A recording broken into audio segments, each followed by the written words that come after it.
अच्छा, फरोख आप आ गए।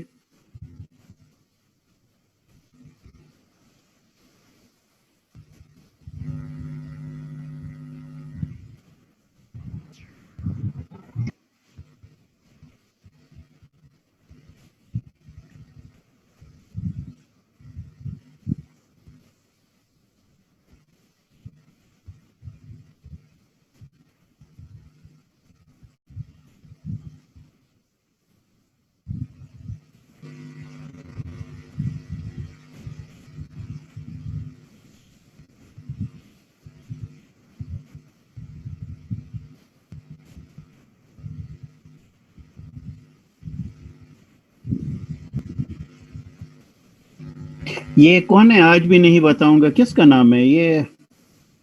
ऑफिशियल वो है, कम से कम इस नाम से आप लोग एडमिट ना किया करें अपना। हमारा स्टूडेंट है असद। जी सर। अपने नाम से किया करें इसको, बता दें। ठीक है सर, बता दूंगा। हाँ,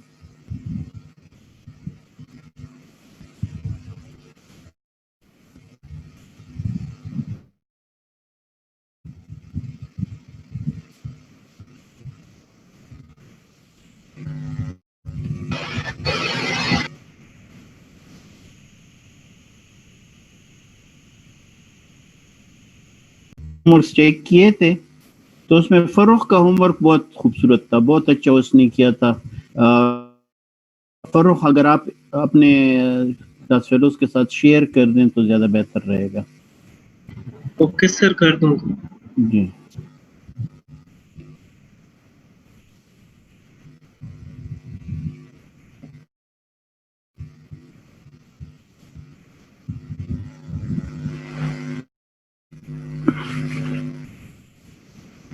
तो मेरे ख्याल में हम शुरू करते हैं। आज का जरा इंटरेस्टिंग टॉपिक है और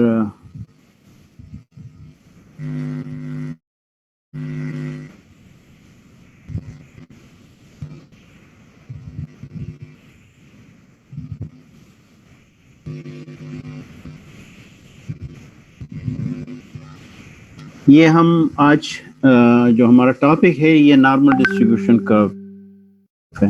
आप में से कुछ स्टूडेंट्स डिस्कस कर रहे थे कि ये प्लस माइनस 1 स्टैंडर्ड डेविएशन और प्लस माइनस 2 स्टैंडर्ड डेविएशन ये क्या चीज़ है।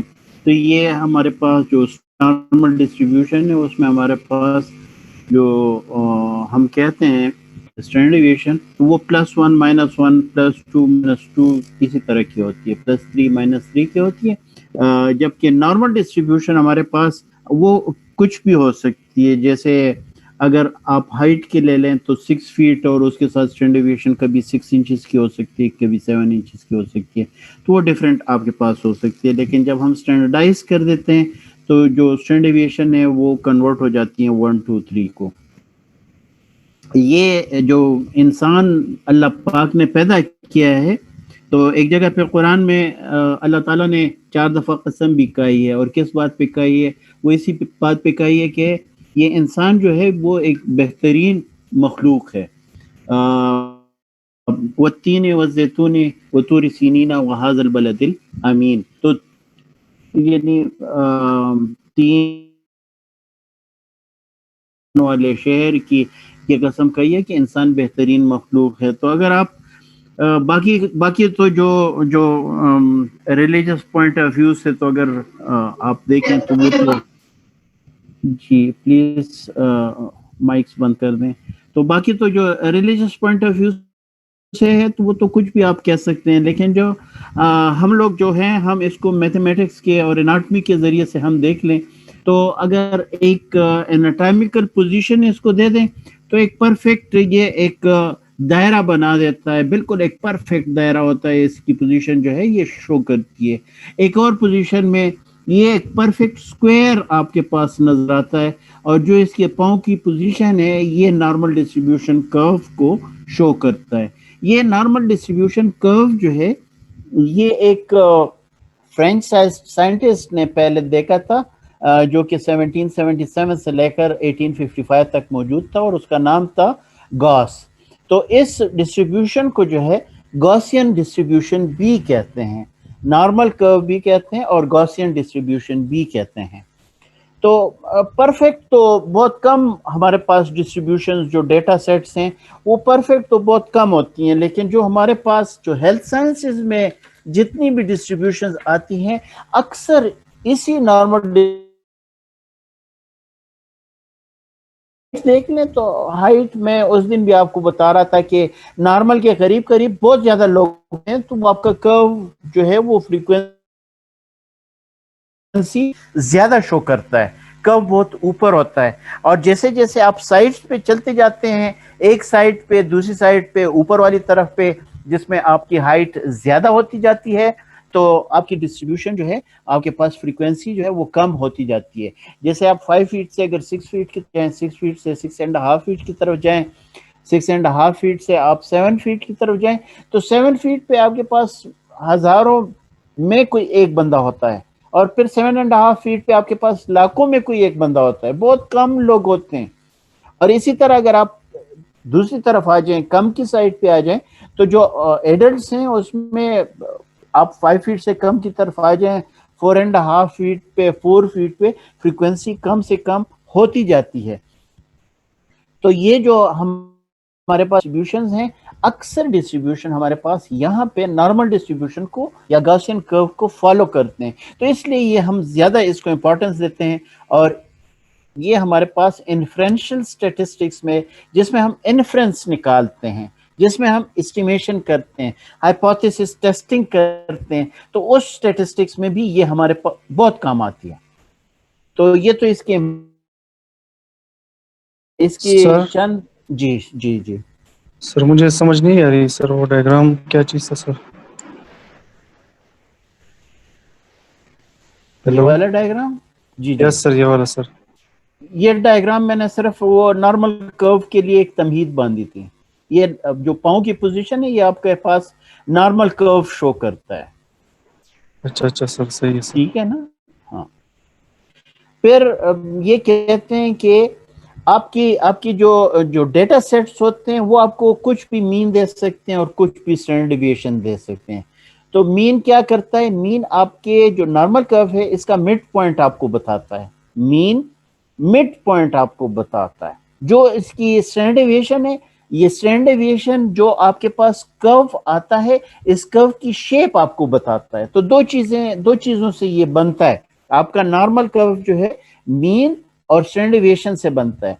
कुछ भी मीन है, लेकिन इस मीन के एक साइड पे और दूसरी साइड पे आपका कर्व चलता जाएगा।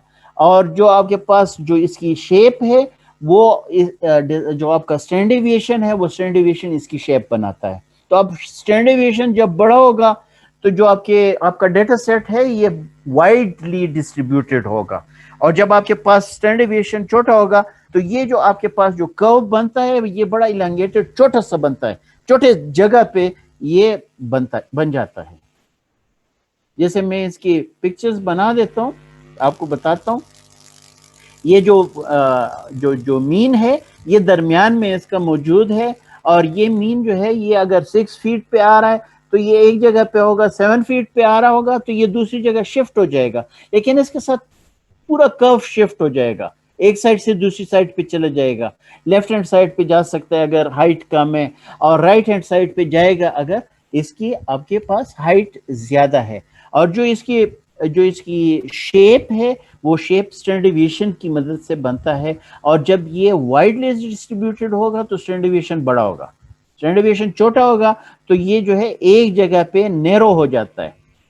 जैसे मैं आपको बताता हूं, अब ये देखें ये एक कर्व बन रहा है, ये नॉर्मल कर्व है, लेकिन ये नॉर्मल कर्व अगर आप देख लें तो इसकी लोकेशन देख लें, लोकेशन इसकी 2 के इर्द गिर्द बनी हुई है। इट मीन्स कि इसका मीन जो है ये 2 के इर्द गिर्द बना हुआ है। इसी तरह एक और कर्व बना हुआ है, ये देखें। अब ये कर्व जो है और दूसरे कर्व में, पहले और दूसरे कर्व में डिफरेंस क्या है? इनकी शेप एक जैसी है, शेप एक जैसी है, तो इसका मतलब यह है कि इनका जो स्टैंडर्ड डिविएशन है वो एक जैसा है, लेकिन इनमें डिफरेंस किस चीज का है? इनमें डिफरेंस इनकी पोजीशन का है। एक की पोजीशन 2 के इर्द गिर्द बन रही है और एक की पोजीशन 3 के इर्द गिर्द बन रही है। तो जो इसकी पोजीशन है, जो इसकी लोकेशन है और जो इसकी डिस्ट्रीब्यूशन है, जो इसकी वेड्थ है, वो वेड्थ जो है वो स्टैंडर्ड डेविएशन की वजह से बनती है। अब देखें जो 3 है, 3 के इर्द गिर्द जो है अब आपके पास दो कर्व नजर आते हैं, एक रेड है और एक येलो है। अब रेड और येलो में जो डिफरेंस है वो इसकी लोकेशन का नहीं है, पोजीशन का नहीं है, पोजीशन दोनों की एक जगह पे, यानी दोनों की जो मीन है वो दोनों का एक है, लेकिन अब इन दोनों में डिफरेंस किस चीज का है, जो इसकी शेप है वो शेप में डिफरेंस है, यानी स्टैंडर्ड डेविएशन में डिफरेंस है। जो रेड है इसका स्टैंडर्ड डेविएशन बड़ा है और जो येलो आपको नजर आ रहा है इसका स्टैंडर्ड डेविएशन छोटा है। यहां तक कोई प्रॉब्लम किसी को है तो वो मुझसे पूछ सकता है, डिस्कस कर सकते हैं।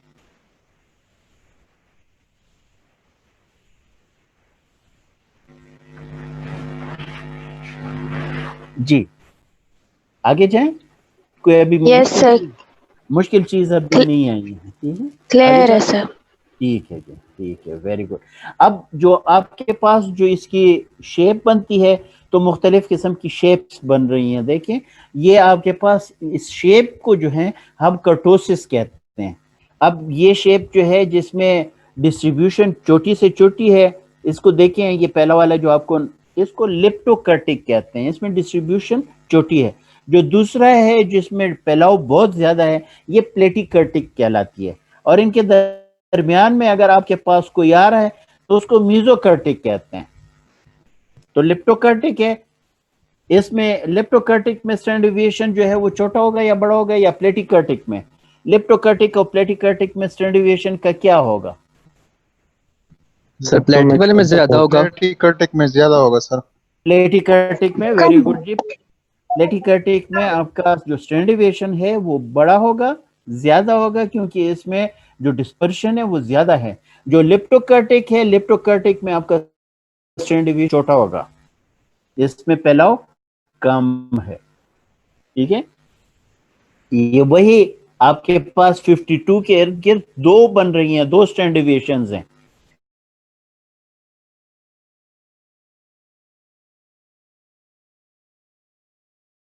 इसका मीन बना रहा है, इसका मीन जो है वो 52 पे है, दोनों का मीन जो है 52 पे है, दोनों का मीन 52 पे है। लेकिन अब देखें इसमें स्टैंडर्ड डेविएशन जो है वो डिफरेंट है, एक का स्टैंडर्ड डेविएशन 12 है और एक का स्टैंडर्ड डेविएशन 24 है। तो वो 24 वाला देखें, उसमें जो आपके पास फैलाव है वो बहुत ज्यादा है, वो ऊपर नहीं गया है, उसमें वो 4 से शुरू हो जाता है और 100 तक चल जाता है।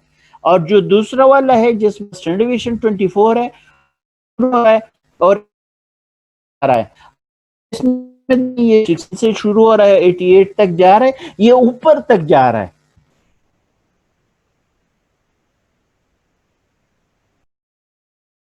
डिफरेंस किस चीज का है? इन दोनों में डिफरेंस जो है वो दो चीजें, दो आपके पास चीजें आपके नॉर्मल कर्व को या गॉसियन कर्व को बनाती हैं, और वो दो चीजें क्या हैं? एक मीन है और एक स्टैंडर्ड डेविएशन है।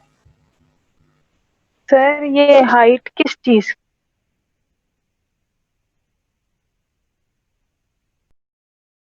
जब आपकी डिस्ट्रीब्यूशन जो है वो वाइडली स्प्रेड होगी तो उसमें हाइट कम आएगी। जो जिसमें डिस्ट्रीब्यूशन जो है वो एक जगह पे कंसंट्रेट करेगी तो उसकी हाइट ज्यादा होती जाएगी। ये हम डिस्कस करेंगे, ठीक है जी। इसमें और भी हम आगे चलते जाएंगे, लेकिन ऐसा ऐसा ताकि आप पे बोझ ना पड़े। Okay sir. ये फार्मूला मालूम कर सकते हैं कि मीन से कितने फासले पे अगर हम एक पॉइंट ले लें तो मीन और उस पॉइंट के दरमियान में कितनी फ्रीक्वेंसी आपके पास आ रही है। जैसे मैंने कल आपको एक वो दिया हुआ था, होमवर्क्स दिए हुए थे, तो उसमें आपने 1 स्टैंडर्ड डेविएशन पे एग्जैक्टली 1 स्टैंडर्ड डेविएशन पे -1 और +1 स्टैंडर्ड डेविएशन के दरमियान में आपने मुझे फ्रीक्वेंसी बता के दी थी कि ये 66% फ्रीक्वेंसी है या 78% है या 96% है, इस तरह की फ्रीक्वेंसी आप लोगों ने स्टैंडर्ड डेविएशन और 2 स्टैंडर्ड डेविएशन के बीच में दी थी। लेकिन अब जो हम आहिस्ता आहिस्ता आगे बढ़ रहे हैं, तो अब क्या है, अब हम 1.5 स्टैंडर्ड डेविएशन पे क्या होगा, 2.5 स्टैंडर्ड डेविएशन पे क्या होगा, जो कि अभी तक हमने अभी तक उसको पढ़ा नहीं है। तो अब सिर्फ 1 स्टैंडर्ड डेविएशन तक हम मालूम कर सकते हैं, आप लोग मालूम कर सकते हैं। उससे आगे अब हम या तो ये फार्मूला इस्तेमाल करेंगे या इसके अलावा एक बहुत सिंपल सा फार्मूला है, वो सिंपल सा फार्मूला यूज करेंगे, एक टेबल से देखेंगे और हमारे पास वो फ्रीक्वेंसी आएगी, जिस फ्रीक्वेंसी की मदद, जो फ्रीक्वेंसी मौजूद होगी 1.5 मीन और 1.5 डेविएशन के बीच में। तो ये जो नॉर्मल कर्व है, इसकी कुछ प्रॉपर्टीज होती हैं, प्रॉपर्टीज हैं। तो पहली इसकी प्रॉपर्टीज है कि इसकी शेप एक खास किस्म की शेप है। इसकी शेप को हम बेल शेप भी कहते हैं, माउंट शेप भी कहते हैं। ये बिल्कुल एक पहाड़ की तरह होता है, ऊपर दरमियान में ऊपर होता है और साइड्स पे जैसे जैसे हम चलते जाते हैं ये नीचे होता जाता है। ठीक है, इसकी शेप तो समझ आ गई ना। फिर दूसरी जो इसकी प्रॉपर्टी है, वो इसकी प्रॉपर्टी को हम एसिम्प्टोटिक कहते हैं। एसिम्प्टोटिक का क्या मतलब है कि जितना भी आप मीन से दूर हैं, जो कर्व की ये जो लाइंस हैं, ये बेस लाइन को कभी भी टच नहीं करेंगी। यानी आपके पास 100% डेटा थ्योरेटिकली कभी भी नहीं आना चाहिए। आपका जो ये कर्व है ये इंफिनिटी तक जाता है, एक साइड पे भी इंफिनिटी तक जा सकता है और दूसरी साइड पे भी इंफिनिटी तक जा सकता है। आप ये नहीं कह सकते कि जी 3 स्टैंडर्ड डेविएशन और तमाम का तमाम डेटा यहाँ पे मौजूद होगा, नहीं, 3 स्टैंडर्ड डेविएशन से बाहर भी आपका डेटा आ सकता है। सर जी सर ये एसिम्प्टोटिक जरा काइंडली एक्सप्लेन कर दे। जी, एसिम्प्टोटिक में एक बार फिर आप लोगों को बता देता हूं कि एसिम्प्टोटिक प्रॉपर्टी का मतलब ये है कि सपोज आपके पास हाइट है, हाइट में आपके पास मीन जो है वो 6 फीट है, हम एग्जांपल ले लेते हैं, और जो स्टैंडर्ड डेविएशन है वो 2 इंचेस है। ठीक है, मीन जो है फीट है और स्टैंडर्ड डेविएशन 2 इंचेस है। तो जो आपके पास जो 1 स्टैंडर्ड डेविएशन होगा वो 6 फीट 2 इंचेस पे आएगा, 2 स्टैंडर्ड डेविएशन होगा वो 6 फीट 4 इंचेस पे आएगा, 3 स्टैंडर्ड डेविएशन होगा वो 6 फीट 6 इंचेस पे आएगा। अब 3 स्टैंडर्ड डेविएशन के अलावा भी आपका ये लाइन आपके पास जा रही है, 6 फीट 8 इंचेस, 7 फीट 8 फीट आपके पास जा रही है, और ये आपके पास कोई भी फ्रीक्वेंसी यहाँ पे कोई भी 7.5 फुट का भी आ सकता है, आपके पास 8 फुट का भी आ सकता है। वो लाइन नीचे आ रही है तो उसके आने की जो प्रोबेबिलिटी है वो कम से कम होती जा रही है, लेकिन 0 कभी भी नहीं होगी। वो आपके पास कोई ना कोई बंदा वहां पे आ सकता है। जैसे मैंने आपको कल वो बताया था कि +3 और -3 स्टैंडर्ड डेविएशन से बाहर भी आपकी कोई फ्रीक्वेंसी लाई कर सकती है, और उसको क्या कहते हैं ये आप मुझे बता दें, कौन बताएगा? जी, शाबाश शाबाश। मैं पूछ रहा हूं सर आउटलायर्स सर। जी बिल्कुल, आउटलायर्स उसको कहते हैं जो आपके पास 3 स्टैंडर्ड डेविएशन से बाहर भी आ सकती है, और वो किसी भी जगह पे आ सकती है। वो 3 standard deviation, 4 standard deviation, 5 standard deviation किसी भी जगह पे आ सकती है। तो ये लाइन जो है ये कभी भी 0 को टच नहीं करेगी, कभी भी आपको ये नहीं बताएगी कि यहाँ पे आपके पास अब प्रोबेबिलिटी नहीं है। प्रोबेबिलिटी किसी भी जगह पे हो सकती है। तो लाइन को चूंकि वो नीचे वाली लाइन को टच नहीं करेगी, इंफिनिटी तक जाएगी, तो इस प्रॉपर्टी को एसिम्प्टोटिक कहते हैं। अब क्लियर है? जी सर, अब क्लियर। वेरी गुड जी। तीसरी जो इसकी जो प्रॉपर्टी है उसको कहते हैं कि ये परफेक्टली सिमेट्रिकल है। ये दरमियान में एक शीशा रख दें तो जो राइट हैंड साइड पे जो आधा हिस्सा होगा वो उसी तरह का होगा जिस तरह लेफ्ट हैंड साइड पे होगा। मीन से ऊपर भी उसी तरह नीचे आता जाएगा और मीन से नीचे भी उसी तरह आता जाएगा। ये सिमेट्रिकली, अगर ये नॉर्मल कर्व है तो ये सिमेट्रिकली नीचे आता जाएगा। इसकी चौथी प्रॉपर्टी ये है कि इसका मीन, इसका मीडियन और इसका मोड ये एक होने चाहिए, और ये तीनों जो हैं ये बिल्कुल पास ये डोम है, डोम के सिरे पे, डोम के ऊपरी हिस्से पे ये होने चाहिए। इसका जब मीन इस जो आपका मीन है, जब वो डेटा के दरमियान में लाई कर रहा है, तो इसका आसान मतलब ये है कि उसके एक साइड पे 50% फ्रीक्वेंसी लाई कर रही है और उसकी दूसरे साइड पे भी 50% फ्रीक्वेंसी लाई कर रही है। जो टोटल एरिया है वो दरमियान में जो टोटल एरिया हमारे पास नॉर्मल कर्व के नीचे वो 100% होता है, जिसको 100% को हम 1 भी कहते हैं। और इसका जो आखिरी वो है, तो इस वो कहते हैं कि जी इसके दो डिटर्मिनेंट्स हैं, एक मीन है और दूसरा स्टैंडर्ड डेविएशन है। अब इन प्रॉपर्टीज में अगर किसी को कोई समझ नहीं आई सर है ये तो इसका क्या मतलब है, total area under the curve about the x axis is 1? 1 मतलब है कि आपका आप 100% लिखते हैं ना, तो 100 डिवाइडेड बाय 100 होता है। तो उसको जब आप कैंसिल आउट करते हैं तो आपके पास 100 भी 1 आ जाता है। 1 डिवाइडेड बाय 1 आप कभी भी नहीं लिखते हैं, उसको 1 ही लिखते हैं। आपके पास ये सारे नंबर्स जो है ना, जो आप नंबर्स लिखते हैं, ये एक्चुअली 1 2 3 4 5 नहीं है, ये 1 by 1, 2 by 1, 3 by 1, 4 by 1 और 5 by 1 है।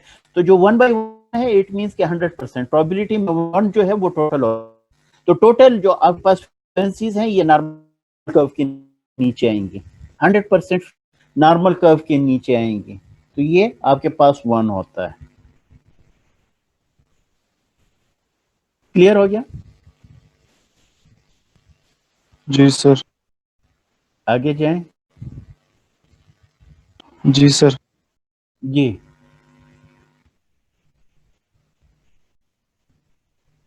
मीन मीडियन मोड जो है वो एक ही जगह पे आ रहे हैं, एक ही जगह पे आ रहे हैं। जो मीन होगा, अगर मीन 4 होगा तो मीडियन को भी 4 होना चाहिए और मोड को भी 4 होना चाहिए, तो तब आपके पास नॉर्मल कर्व बनेगा। अगर ये मीन 4 है और मीडियन 5 है और मोड 6 है, तो फिर ये नॉर्मल कर्व नहीं बनेगा।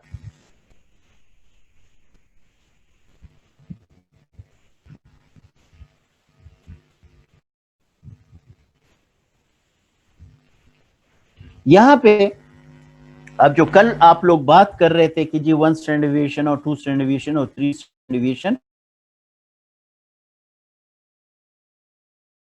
जो बात आप लोगों ने की थी उसको एम्पेरिकल रूल कहते हैं। और एम्पेरिकल रूल क्या कहता है? एम्पेरिकल रूल कहता है कि इसके जो दो डिटर्मिनेंट्स हैं, ख्वाह वो कुछ भी क्या हो, मीन आपके पास 6 आ रहा है या 60 आ रहा है, कोई फर्क नहीं पड़ता है। स्टैंडर्ड डेविएशन आपके पास 3 आ रहा है या 30 आ रहा है, कोई फर्क नहीं पड़ता है। जो भी है आपके पास मीन और स्टैंडर्ड डेविएशन, लेकिन जब आप मीन से एक स्टैंडर्ड डेविएशन माइनस करेंगे और मीन के साथ एक स्टैंडर्ड डेविएशन प्लस करेंगे, अगर नॉर्मल कर्व होगा तो दोनों के दरमियान में जो फ्रीक्वेंसी आएगी वो 68% फ्रीक्वेंसी। जब आप 2 स्टैंडर्ड डेविएशन एक साइड -2 स्टैंडर्ड डेविएशन ले लेंगे और दूसरी साइड पे +2 लेंगे, मीन से 2 स्टैंडर्ड डेविएशन माइनस करें और मीन के साथ 2 स्टैंडर्ड डेविएशन प्लस कर दें, जो इंटरवल होगा उसके दरमियान में आपके पास 90 कम से कम 95% फ्रीक्वेंसी होगी। 95 से ज्यादा भी हो सकती है, लेकिन कम से कम जो आपके पास फ्रीक्वेंसी होगी, डेटा होगा, इस डेटा को हम इस जगह पे अब एरिया भी कहना शुरू कर देते हैं। एरिया जो होगा वो 95%। और जब आप और +3 स्टैंडर्ड डेविएशन की बात कर लेते हैं, तो वो कहता है कि जी कम से कम आपके पास यहाँ पे जो डेटा होगा वो 99.7% डेटा आपका मौजूद होगा। आपके पास ये एरिया जो है 99.7% होगी, आपके पास ये फ्रीक्वेंसी जो होगी वो 99.7% होगी। और फिर आखिरी लाइन इसकी देखें, वो आपको कहता है कि almost all values, लेकिन almost all values fall within 3 standard deviation। 3 standard deviation के दरमियान में फ्रीक्वेंसीज आपकी सारी की सारी लाइक करेंगी, आपके पास बाहर भी जा सकती हैं, और जो आपके पास इन 3 स्टैंडर्ड डेविएशन से बाहर जा रही हैं उनका नाम आपने मुझे बता दिया, आउटलायर्स कहते हैं। और वही एसिम्प्टोटिक प्रॉपर्टी आपको बता रही है कि आपके पास कभी भी 0 को टच नहीं करेगा, कोई ना कोई फ्रीक्वेंसी के चांसेस जरूर होते हैं। क्लियर है? आगे जाएं। एम्पेरिकल रूल क्लियर है? सर अगर वैल्यूज इससे चेंज हो फिर वो नॉर्मल कर्व में नहीं आएगा, उस कर्व को हम फिर नॉर्मल नहीं कहेंगे। जी बिल्कुल, नॉर्मल कर्व नहीं कहेंगे अगर इससे डिफरेंट आ रहा है। लेकिन अगर आपके पास मीन मीडियन मोड एक आ रहा है और आपके पास कर्व की शेप भी जो है वो एक जैसी है, तो फिर आप कहेंगे कि जी ये नॉर्मल कर्व है, वो फिर नॉर्मल कर्व ही होगा और उसमें ये जो आपका एम्पिरिकल रूल है वो अप्लाई हो जाता है। ये जो एम्पेरिकल रूल है उसको हम 68, 95, 99.7 रूल भी कहते हैं। इसमें देखें ये कर्व मैंने आपके लिए एक बनाया है, इसमें दरमियान में आपके पास रेड है, रेड के साइड पे एक साइड पे, दूसरी साइड पे मैंने ग्रीन बनाया हुआ है, और उसके बाद ब्लू है और उसके बाद व्हाइट है। जो रेड है उस रेड में आप देख लें, वो रेड में 68% आपके पास डेटा पड़ा हुआ है, 68% एरिया है कर्व का टोटल एरिया, इसमें से 2/3 जो है वो कम से कम यहाँ पे मौजूद है। जब हम एक ग्रीन भी शामिल कर दें एक साइड पे भी और दूसरी साइड पे भी ग्रीन शामिल कर दें, तो उसमें कम से कम 95% डेटा पड़ा हुआ होता है। और जब इसमें हम ब्लू भी शामिल कर दें एक साइड पे, तो ये -3 स्टैंडर्ड डिवीएशन से लेकर +3 स्टैंडर्ड डिवीएशन तक पूरे का पूरा एरिया हमें बताता है, और उसमें तकरीबन तमाम का तमाम डेटा पड़ा हुआ है। आप समझ आ गए एम्पिरिकल रूल की? यस जी सर। वेरी गुड जी। तो मुझे ये बता सकता है कि ये जो राइट हैंड साइड पे सिर्फ एक ग्रीन एरिया है, इसमें कितनी फ्रीक्वेंसी आपकी मौजूद होगी?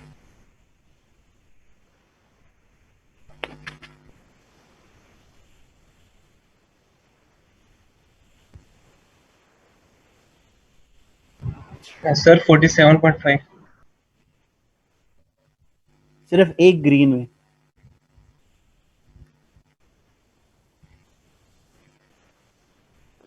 सर 23 और 24 यस सर, बीच में। 20 के करीब सर। 27। क्योंकि अगर हम हाफ करेंगे तो एक साइड पे 50 रह जाएगा, तो अगर 13.5 हो जाएगा। रेड हम हटाएंगे और फिर वो सर ब्लू भी हटाएंगे तो 13.2। दरमियान में। जी 13.2 सर। हाँ बिल्कुल, वेरी गुड। ये एक बंदे ने मुझे काम की चीज बता दी है भाई। इस तरह है ना, देखिए मैंने सिर्फ एक ग्रीन की आपसे बात किया है, तो ग्रीन मींस कि दूसरा ग्रीन भी मैं काउंट नहीं कर रहा हूं, और जो रेड है ये रेड भी मैं काउंट नहीं कर रहा हूं। तो जब आप पूरा एरिया जो है वो 95 है, उसमें से आप रेड निकाल दें, उसकी मुझे जरूरत नहीं है, तो जब आप 95 से 68 माइनस कर देते हैं तो वो 27 रह जाता है। और जब 27 है आपके पास, तो ये 27 आपके पास दोनों ग्रीन बताता है, तो 27 को आप 2 से डिवाइड कर दें, तो 13.5 एक साइड पे ग्रीन में आता है और 13.5 दूसरी साइड में ग्रीन में आता है। तो आपने फिर मुझे बताना है कि जी सिर्फ ए ग्रीन की अगर आप बात कर रहे हैं तो उसमें 13.5 आ रहा है। एक रेड में कितना आएगा? इसमें दो रेड हैं, तो एक रेड में कितना आएगा? 34। 34। तकरीबन 34%। वेरी गुड बेटा, 34%, ठीक है ना, क्योंकि दोनों रेड्स में 68% है। सिमेट्रिकल है तो एक रेड में जितना है उतना ही दूसरे रेड में होगा, तो इट मींस कि 68 को हम 2 से डिवाइड कर दें 34 आ जाएगा, तो 34 एक में है और 34% हमारा एरिया दूसरे में है। ये ब्लू में कितना है? सर 2.35%। ब्लू में कितना है? 2.35% आ रहा है, ठीक है। अब समझ आनी शुरू हो गई मेरे ख्याल में, आपके दिमाग आहिस्ता आहिस्ता खुलने शुरू हो जाते हैं। ये मैंने दूसरा आपको बताया, ये आपके पास मीन जो है वो 66 है और इसका स्टैंडर्ड डेविएशन जो है वो 11 है, तो वन स्टैंडर्ड डेविएशन कहाँ पे आएगा? 66 + 11 और 66 - 11, तो 55 और 77 के बीच में जो आपके पास एरिया है वो 68% होगा, जिसमें 34% एक साइड पे, 34% दूसरी साइड पे होगा। यानी 66 के एक साइड पे 77 तक वहां पे 34% होगा और 66 के दूसरी साइड पे 55 तक आपके पास वहां पे 34% होगा।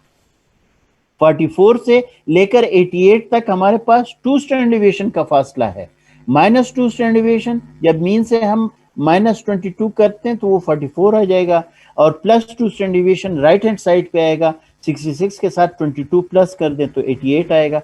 44 और 88 के बीच में 95% एरिया है, और ये अभी आप लोगों ने सॉल्व कर दिया कि एक साइड पे 13.5, फिर 34, फिर दूसरी साइड पे 34 और फिर 13.5।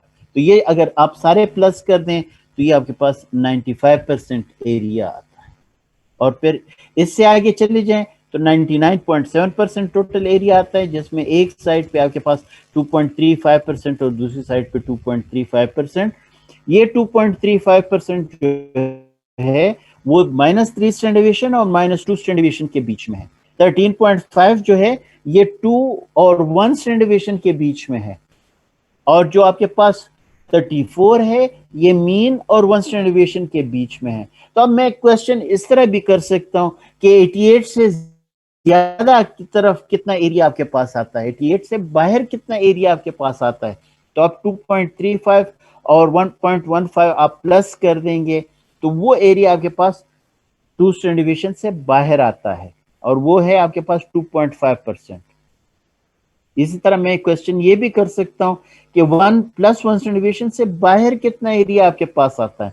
तो +1 स्टैंडर्ड डिवीएशन से बाहर देखें, राइट हैंड साइड पे देखें, 13.5, 2.35 और 0.15% आपके पास एरिया आता है। ये सारे प्लस कर दें, 16%. 16% आपके पास आता है। ठीक हो गया ये सर जी। सर ये 0.15% क्या है?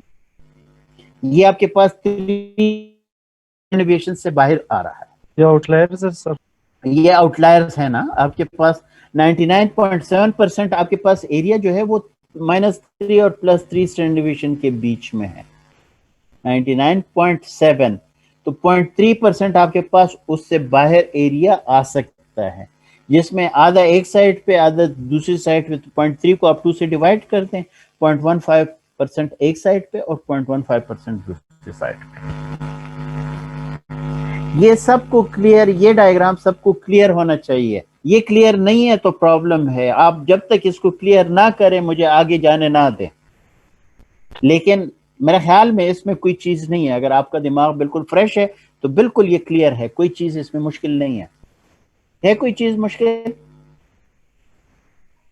नो सर, इजी है सर। इजी है, वेरी गुड। फिर सर ये जी जी जी सॉरी बीच में डिस्टर्ब करता हूँ सर, वो रिकॉर्डिंग काइंडली जरा लगाए, फिर सर पूछते हैं उसके बारे में सर। ये आपका रिकॉर्डिंग शुरू हो गई।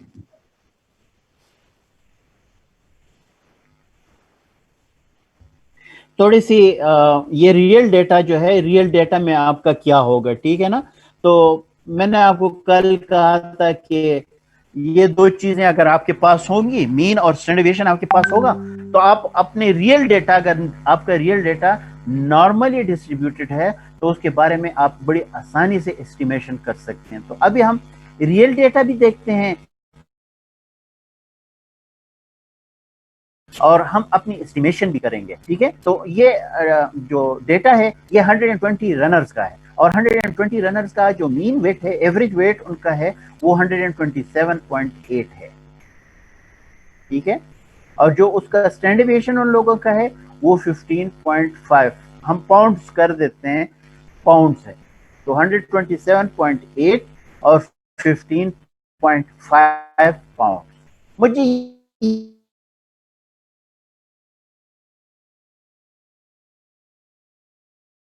जल्दी जल्दी से कैलकुलेट कर दें, कैलकुलेटर्स आपके पास मौजूद होंगे। अच्छा, मैं एक बात अभी से आपको कहता हूं कि कैलकुलेटर्स आप लोगों के पास ज़रूर होने चाहिए, क्योंकि कैलकुलेटर्स के बगैर आप लोग ये चीज़ें सॉल्व नहीं कर सकेंगे। अगर कैलकुलेटर्स नहीं है, जो KMU वाले हैं वो आपको जो ये मोबाइल फ़ोन्स हैं, ये मोबाइल फ़ोन्स नहीं छोड़ेंगे, तो फिर आप लोग वहाँ पे फिर रोएंगे।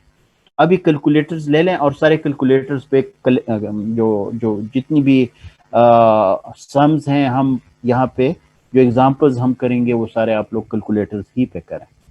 मुझे बता दें -1 स्टैंडर्ड डिवीएशन और +1 स्टैंडर्ड डिवीएशन पे क्या चीज आएगी, क्या नंबर्स आएंगे।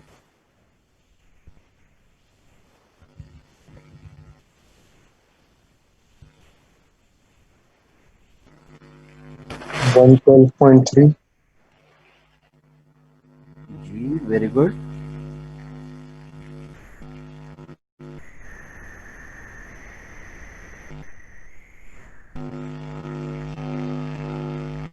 Sir, 143.3 very good. और or 112.3 112.3 और and 143 143.3. 143. क्या कह रहे हैं इसके दरमियान में कितने रनर्स होने चाहिए? 30. ये एम्पेरिकल, आपको 31 तो नहीं कहा है। एम्पेरिकल रूल आपको ये कह रहा है कि मैं ये बता कि जो मैंने आपको -1 स्टैंडर्ड डिवीएशन का और +1 स्टैंडर्ड डिवीएशन का, वो कहता है कि 68% डेटा यहाँ पे मौजूद होगा। 68% डेटा आपका -1 स्टैंडर्ड डिवीएशन से लेकर अभी जो आपने नंबर बता दिया मुझे और +1 स्टैंडर्ड डिवीएशन तक जो आपने डेटा मुझे बता दिया, उसमें 68% डेटा मौजूद होगा। ठीक है, तो जो आपने मुझे नंबर्स बता दिए, एक्चुअली इसमें 68% रनर्स होने चाहिए। तो 120 का 68% कितना होगा? 81, sir. वेरी गुड बेटा, वेरी गुड। ये देखें 112.3 है और 143.3 है, ये आपके पास एरिया आता है। और उन्होंने कहा कि 68% ऑफ 120 जो है वो तकरीबन 82 रनर्स आते हैं। 81.6 होगा या कुछ होगा, जो इन्होंने राउंड ऑफ कर दिए, 82 रनर्स आते हैं। और इनफैक्ट उन्होंने जब एक्चुअली डेटा में देखा, अब एस्टिमेशन आपकी 82 रनर्स की आ रही है, लेकिन जब उन्होंने एक्चुअल डेटा में देखा तो एक्चुअल डेटा में उन्होंने मालूम किया कि जी वहां पे इन वेट्स के दरमियान में 79 रनर्स मौजूद थे। ठीक है, तो अब देखें एक्चुअली 79 रनर्स हैं और आपकी एस्टिमेशन उसके बहुत करीब गई है, उसके बहुत करीब गई है, और वो आपको बता रहा है कि जी 81 या 82 रनर्स मौजूद हैं। अब वो 81 और 82 क्यों नहीं है? क्योंकि ये परफेक्ट सिमेट्रिकल नहीं है। अब देखें 160 के ऊपर जो आपके पास ये कॉलम आ रहा है ये बड़ा है, और 9 के ऊपर जो कॉलम, 90 के ऊपर जो कॉलम आपके पास ग्राफ में आ रहा है वो छोटा है। तो इट मींस अगर ये ठीक होते, एक दूसरे की तरह होते, तो फिर एग्जैक्टली आपके पास यहाँ पे भी 79 रनर्स की एस्टिमेशन आ जाती। अब उसके बहुत करीब आ रही है 82 रनर्स। जब आपने फिर 2 स्टैंडर्ड डिवीएशन के लिए कैलकुलेट किया तो 2 स्टैंडर्ड डिवीएशन की जो आपकी एस्टिमेशन है 95% ऑफ 120, जो एम्पिरिकल रूल आपको बता रहा है, वो एस्टिमेशन आपके पास 114 रनर्स की आ रही है। आप लोग फिर कैलकुलेट करते हैं, या ये जो है ये आप घर में जाके या होमवर्क आपका हो गया कि आप लोग कैलकुलेट कर दें कि 2 स्टैंडर्ड डिवीएशन पे आपके पास क्या क्या वैल्यूज आ रही हैं। ठीक है सर 114 ही आती, ठीक है जी बिल्कुल। और जब इन्होंने एक्चुअलिटी में देखा तो एक्चुअली 115 रनर्स थे। अब कितने करीब करीब आपके पास कहानी आ रही है नॉर्मल कर्व की मदद से, एम्पिरिकल रूल की मदद से। जब उन्होंने 3 स्टैंडर्ड डिवीएशन हम निकाल दिया तो 3 स्टैंडर्ड डिवीएशन का उन्होंने जो एस्टिमेशन दे दिया वो एस्टिमेशन है कि 119.6 यानी 120 रनर्स इसके दरमियान में मौजूद हैं। और जो उन्होंने जो डेटा में देख लिया तो डेटा में सारे के सारे रनर्स की जो वेट था वो इसी के दरमियान में आ रहा था।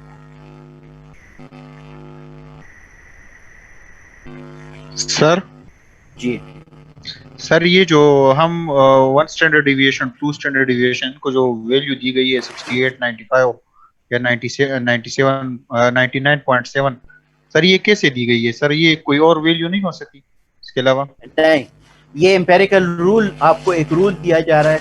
वो रूल जो है वो स्टैटिस्टिशियन ने बड़ी मुश्किलों से और बड़े फॉर्मूले यूज करके उन्होंने निकाला हुआ है। हमें उसमें हाथ मारने की कोई ज़रूरत नहीं है। उन्होंने हमें ये रूल दे दिया है और बस उन्होंने कहा कि इतना आ रहा है, हमें कोई कैलकुलेट करने की ज़रूरत नहीं है। अगर आप इंटरेस्टेड हैं तो जो फार्मूला मैंने आपको, जिससे मैंने क्रॉस लगाया था, वो फार्मूला आप यूज़ कर दें, आपके पास आ जाएगा। ठीक है, 1 स्टैंडर्ड डिवीएशन, 2 स्टैंडर्ड डिवीएशन और 3 स्टैंडर्ड डिवीएशन में सिर्फ हमें ये याद रखना है कि कितने परसेंट वैल्यूज हमारे पास आते हैं, और वो भी हम याद रखें तो मेरे ख्याल में बहुत जबरदस्त बात हमारी। ठीक हो गया? ठीक है सर।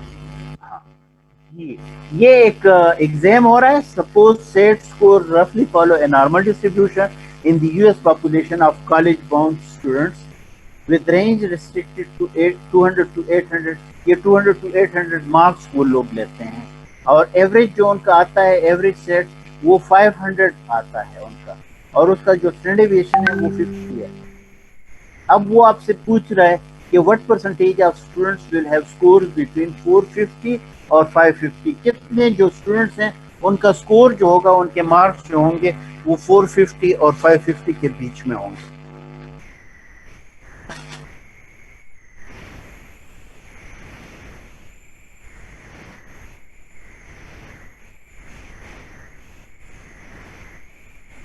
सर 68%। हाँ बेटा, अब ये भी बता दो कि ये 68% आप लोगों ने कैसे निकाला।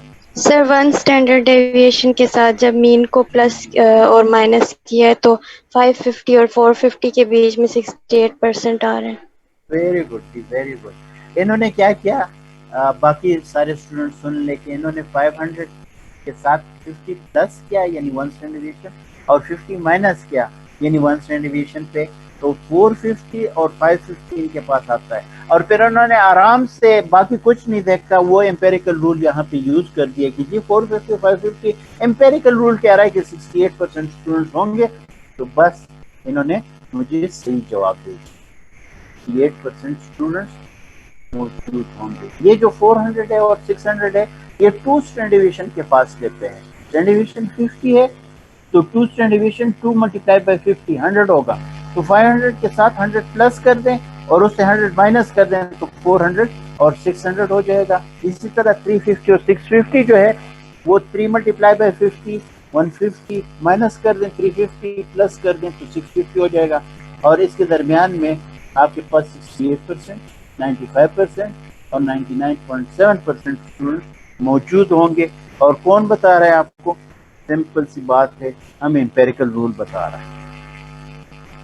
अगर ये स्टूडेंट्स के मार्क्स नॉर्मली डिस्ट्रीब्यूटेड होंगे तो ये स्टूडेंट्स एग्जैक्टली यहाँ पे मौजूद होंगे। 68% 450 550 के बीच में, 95% 400 और 600 के बीच में, और 99.7% 350 और 650 के बीच में। और फिर आप लोग बड़ी आसानी से बाकी जगह भी आप बता सकते हैं कि 450 और 500 के बीच में कितने स्टूडेंट्स मौजूद होंगे। 34। वेरी गुड, वेरी गुड बेटा, वेरी गुड। ठीक है, सारे क्लियर हैं? हम आगे जाएं। जी, किसी की समझ में नहीं आ रहा है तो वो मुझे यहीं पे रोक दे और पूछ ले, लेकिन आई थिंक कोई इतनी मुश्किल चीज नहीं है। हम आगे चलते हैं। आगे कुछ और जहान हैं जिसमें हमने कदम रखना है। और अब हम ये नॉर्मल डिस्ट्रीब्यूशन की बात हो रही थी, अब हम नॉर्मल डिस्ट्रीब्यूशन से स्टैंडर्ड नॉर्मल डिस्ट्रीब्यूशन में जाते हैं। तो स्टैंडर्ड नॉर्मल डिस्ट्रीब्यूशन क्या है और नॉर्मल डिस्ट्रीब्यूशन क्या है? नॉर्मल जो आपके पास डिस्ट्रीब्यूशन है वो आपके डेटा सेट का है, और उस डेटा सेट को हमने एक स्टैंडर्डाइज करना है। और स्टैंडर्डाइज हम करेंगे तो स्टैंडर्डाइज का फायदा ये होगा कि हमारे पास एक टेबल मौजूद होगा। मैं वो टेबल आप लोगों को सेंड भी करूंगा, लेकिन आप लोगों के किसी भी आपके पास जो बुक होगी स्टैटिस्टिक्स की बुक, उसमें नॉर्मल कर्व का जो टेबल है वो मौजूद होता है। वो लोग आप लोग जरा देख लें। उसमें क्या होता है, स्टैंडर्डाइज में आपका जो मीन कुछ भी होता है डेटा सेट में, स्टैंडर्डाइज में वो मीन आपके पास 0 हो जाता है। मीन आपका कन्वर्ट हो जाता है इनटू 0।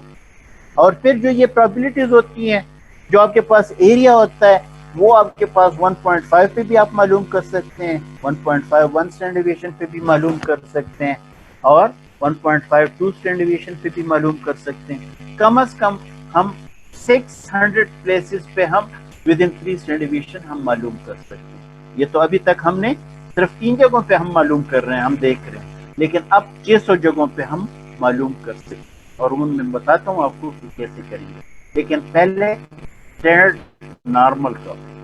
तो स्टैंडर्ड नॉर्मल कर्व में क्या चेंज आ जाता है, आपका मीन जो है वो कन्वर्ट हो जाता है इनटू जीरो। जो भी मीन है, जितना भी मीन है वो जीरो बन जाता है। बाकी जो उसकी प्रॉपर्टीज हैं वो वही होती हैं जो आपके पास नॉर्मल कर्व की प्रॉपर्टी, वही बेल शेप्ड है, एसिम्प्टोटिक है, perfectly symmetrical about it's mean, mean median mode जो है वो इक्वल होते हैं, और 50% जो आपके पास डेटा सेट होता है वो मीन के एक साइड पे होता है, 50% दूसरी साइड पे होता है, और टोटल एरिया जो होता है वो आपके पास इस कर्व के नीचे वो तमाम के तमाम फ्रीक्वेंसी आपके पास होती है 100%, और जो इसके डिटर्मिनेंट्स हैं वही दो डिटर्मिनेंट्स हैं, मीन और स्टैंडर्ड डेविएशन। बाकी कोई फर्क आपके पास नहीं आता है।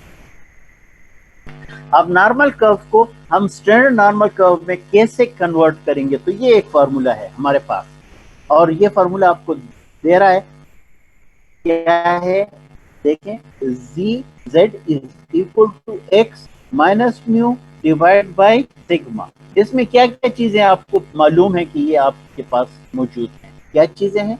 म्यू मेरे ख्याल में आप लोग जानते हैं म्यू क्या चीज है, mean standard deviation. Mean mu जो Mean है वो मीन है बेटा, म्यू जो है वो मीन है, और ये जो आपके पास लाइन से नीचे लिखा गया है ये स्टैंडर्ड डेविएशन है सर। सिग्मा, जो जिसको मैंने सिग्मा कह दिया। ये जो आपके पास x है वो x मैं अभी आप लोगों से मालूम करूंगा कि x कोई भी वैल्यू है जो कि अननोन है जिसको हम मालूम करेंगे। तो x जो है आपके पास मीन, अगर सपोज आपके पास 6 फीट है तो x मैं कह सकता हूँ कि जी 7 फीट पे कितनी वैल्यूज हमारे पास आएंगी। तो जो डेटा सेट में कोई भी और वैल्यू है उसको हम x के नाम से पुकारेंगे। और z क्या चीज है, z जो है ये स्टैंडर्ड डेविएशन है। मेरे जुमले जो हैं बड़े एहतियात से सुनिए। z जो है वो स्टैंडर्ड डेविएशन है, किस चीज का स्टैंडर्ड डेविएशन है, स्टैंडर्ड नॉर्मल कर्व का स्टैंडर्ड डेविएशन है। z जो है वो स्टैंडर्ड डेविएशन है, किस चीज का स्टैंडर्ड डेविएशन है, स्टैंडर्ड नॉर्मल कर्व का स्टैंडर्ड डेविएशन है। ये दूसरा जो है ये स्टैंडर्ड डेविएशन है, ये आपके डेटा सेट का स्टैंडर्ड डेविएशन है, दोनों में फर्क है। z जो है स्टैंडर्ड डेविएशन है, किस चीज का स्टैंडर्ड डेविएशन है, स्टैंडर्ड नॉर्मल कर्व का स्टैंडर्ड डेविएशन है। म्यू जो है वो आपके पास आपके डेटा सेट का मीन है, और x आपके डेटा सेट पे किसी भी पॉइंट को हम x के तौर पे ले सकते हैं। ये चार चीजें आपको क्लियर हैं। Yes sir. Very good. अब देखें हम z कैसे मालूम करते हैं। z हम यहाँ पे मालूम करते हैं। सपोज आपके पास एक नॉर्मल कर्व है जिसका मीन जो है वो 3 है और उसका स्टैंडर्ड डेविएशन 2 है, ठीक है। तो standard normal curve of z मुझे बता दें, अगर x आपके पास 6 है तो z क्या होगा? सर 1.5। वेरी गुड बेटा, ये सारे एक साथ जा रहे हैं, बाकी स्टूडेंट्स 1.5 पे समझ रहे हैं। यस सर Yes, 1.5 है। 1.5 मैं आपको बता भी देता हूँ, ये मेरे पास आ रहा है जी इक्वल टू वो फार्मूला है जो मैंने अभी आपको बताया, x minus mu divide by sigma, और आपके पास आ रहा है जी भी मैंने जी मालूम करना है, और आपके पास जो x है वो x दिया गया है कि वो x 6 है, मीन जो है वो 3 है, और सिग्मा जो है वो 2 है। तो 6 माइनस 3 डिवाइड बाय 2 आपके पास 1.5 आ जाता है। जी 1.5 है, तो मीन और 1.5 standard deviation of standard normal curve, उसके दरमियान में कितनी फ्रीक्वेंसी होगी। तो 1.5 पे तो आप लोगों को नहीं है अभी मालूम, अभी तो हमने एम्पेरिकल रूल यूज किया, और वो एम्पेरिकल रूल ने आपको 1 बता दिया है और 2 बता दिया, 1.5 नहीं बताया। तो हम अब टेबल से देखेंगे कि 1.5 में कितनी फ्रीक्वेंसी आती है। ये हमारे पास टेबल है, और ये टेबल जो है ये जी कर्व भी कहलाता है, जी टेबल भी कहलाता है, और नॉर्मल कर्व भी कहलाता है। एक नजर इस टेबल को देख लें, फिर हम इस टेबल को करेंगे। जी देखें, जी जो है आपके पास जो पहला कॉलम है, पहला कॉलम तो जानते हैं ना, ये 0.0, 0.1, 0.2 और ये नीचे जा रहा है 3.0 तक, ये पहला कॉलम है। ये पहले कॉलम में जी मौजूद है, लेकिन ये जो पहले कॉलम में जी मौजूद है, कहाँ तक ये मौजूद है, ये फर्स्ट डेसिमल पॉइंट तक मौजूद है। यानी आप देखें 1.1 पे मौजूद है, 1.2 मौजूद है। मुजीब साहब अभी आ रहे हैं यार, बड़े लेट आ रहे हैं, इनको क्या समझ आएगी जी। 1.1 आ रहा है, 1.2 आ रहा है, 1.3 आ रहा है, 1.4 आ रहा है, ये चीजें आपके पास आ रही हैं, देखें, ठीक है। तो ये फर्स्ट डेसिमल पोजीशन तक ये पहला कॉलम आपको बता रहा है। सेकंड डेसिमल पोजीशन कहाँ पे, अगर हम सपोज 1.12 हम देखना चाहते हैं, 1.12, तो अब 2 जो है वो सेकंड डेसिमल पोजीशन पे है। तो सेकंड डेसिमल पोजीशन पे जो ये दो लाइंस हैं, ये लाइंस के दरमियान में हमारे पास सेकंड डेसिमल पोजीशन के लिए दिया गया है, ये देखें 0.00 दिया गया है, 0.01 है, 0.02 है, नजर आ रहा है, 0.03, 0.04, और ये आपके पास दो लाइंस के दरमियान में 0.09 तक गया है, ये सेकंड डेसिमल पोजीशन है। अब 1.52 अगर मैंने आपसे पूछ लिया तो 1.52 में 5 जो है ये फर्स्ट डेसिमल पोजीशन पे है और 2 जो है वो सेकंड डेसिमल पोजीशन पे है। तो 5 हम पहले कॉलम से लेंगे और 2 हम ऊपर वाली रो से लेंगे।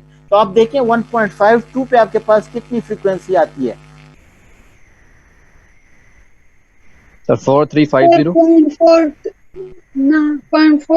0.4345 0.4350 आपके पास आ रही है, 1.52 पे Yes, sir, yes. 0.4350 आ रही है। तो आपने 0.02 के नीचे देख लिया और 1.5 के सामने देख लिया, 0.4350। ये ऊपर देखेंगे, आपने 2 के कॉलम में पर देखना है, ठीक है। यस सर ठीक है 1.16 पे आपके पास कितनी फ्रीक्वेंसी आ रही है, 1.16।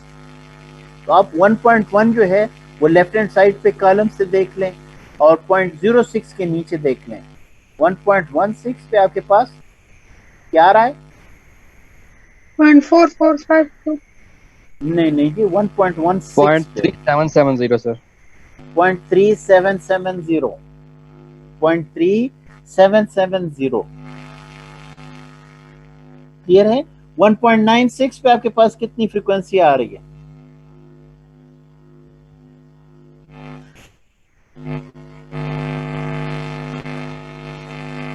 .4750 0.4750 वेरी गुड। 2.50 पे कितनी फ्रीक्वेंसी आ रही है, .4938 वेरी गुड बेटा, वेरी गुड। अब किसको ये रीड करना नहीं आता है, सबको आ रहा है इस वक्त।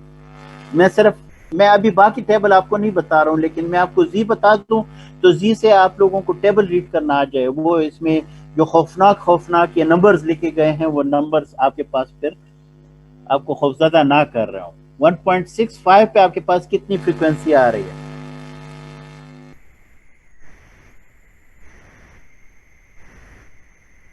.4505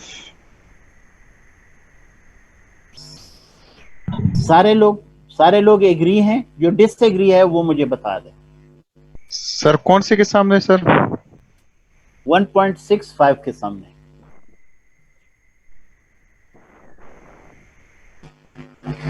.4505 सर।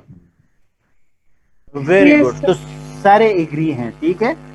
अब दूसरी बात टेबल के बारे में सुन लें। ये टेबल जो आपको दिया गया है ये प्रोबेबिलिटी में दिया गया है, परसेंटेज में नहीं है। प्रोबेबिलिटी में क्या होता है, परसेंटेज और प्रोबेबिलिटी में कोई फर्क नहीं है, सिवाय एक फर्क है, और वो फर्क ये है कि प्रोबेबिलिटी में टोटल जो है वो 1 होता है और परसेंटेज में जो टोटल होता है वो 100 होता है।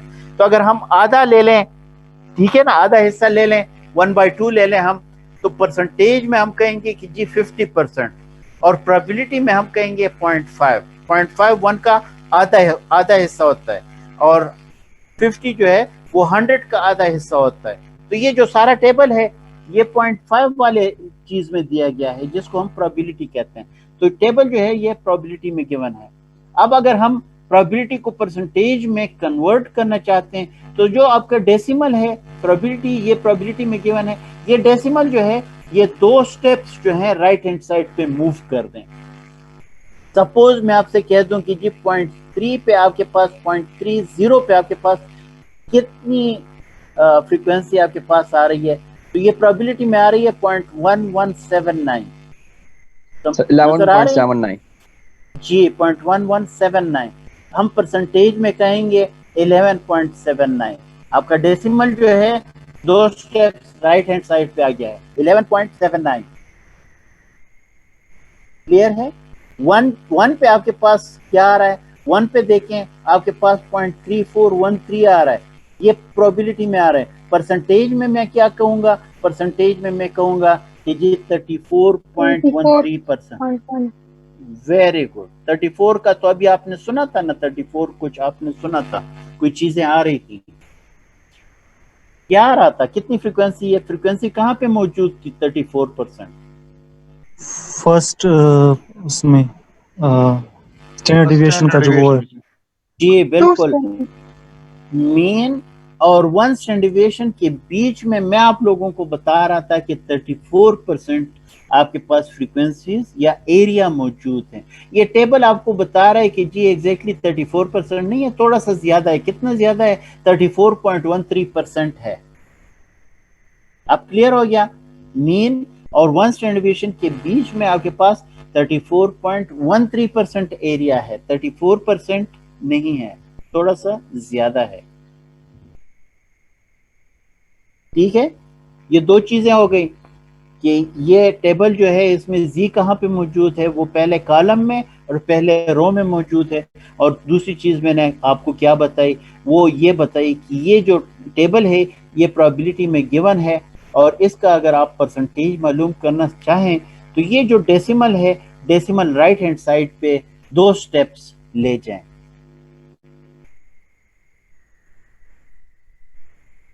ठीक है, जब आप राइट है 0.5 स्टैंडर्ड डिविएशन 0.5 पे आपके पास कितना डेटा मौजूद है? देखें 0.50 पे कितना डेटा मौजूद है, तो वो आपको बता रहा है कि जी 0.1915। परसेंटेज में अगर आप इसको कहना चाहें तो वो 19.15%। वेरी गुड बेटा, वेरी गुड, शाबाश, यहां तक समझ आ गई। Very good. अच्छा, तीसरी चीज अब मैं आपको ये बता रहा हूं कि ये जो टेबल है, ये टेबल एक साइड पे area adjacent to the mean आपको दे रहा है, मीन के साथ एडजेसेंट एरिया आपको दे रहा है, वो दूर वाला एरिया नहीं दे रहा है, और दोनों साइड पे एरिया आपको नहीं दे रहा है। ये जो सपोज मैंने आपको ये 0.3413 बता दिया, तो ये मीन और राइट हैंड साइड पे 1 स्टैंडर्ड डिविएशन, इसके बीच में आपको एरिया बता रहा है। तो सपोज मैं आपसे ये कह दूं, ये तो टेबल तो आपको नहीं बता रहा है कि मुझे मीन और -1 स्टैंडर्ड डिविएशन पे मुझे डेटा बता दें कि वो कितना है, तो आप लोग क्या करेंगे? सोच में पड़ जाएंगे आप लोग कि नहीं? कुछ आसानी ढूंढेंगे?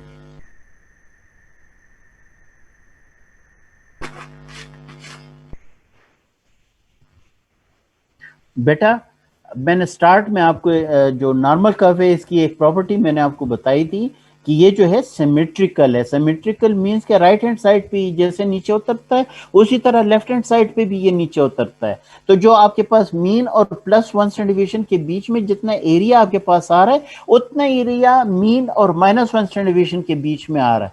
तो वो जो मीन और +1 स्टैंडर्ड डिविएशन के दरमियान में अगर 0.3413 एरिया आपके पास आ रहा है, तो उतना ही एरिया 0.3413 एरिया आपके पास लेफ्ट हैंड साइड पे भी आ रहा है। क्लियर हो गया? जी तैयब, ये बात क्लियर हो गई क्या नहीं है? जी ये सारे मुझे बता दें, जब तक आप लोग मुझे नहीं बताएंगे मेरा जो खाना है वो खाना आज मेरा हजम नहीं होगा। बिल्कुल क्लियर है सर। बिल्कुल क्लियर है, वेरी गुड जी। असद को क्लियर है, एमन को? जल्दी जल्दी Yes, मुझे sir. बताते जाएं जिसको। जी फरूख को? क्लियर है सर। वेरी गुड बेटा, तो इट मीन्स कि मैं फिर आगे जा सकता हूँ। Very good.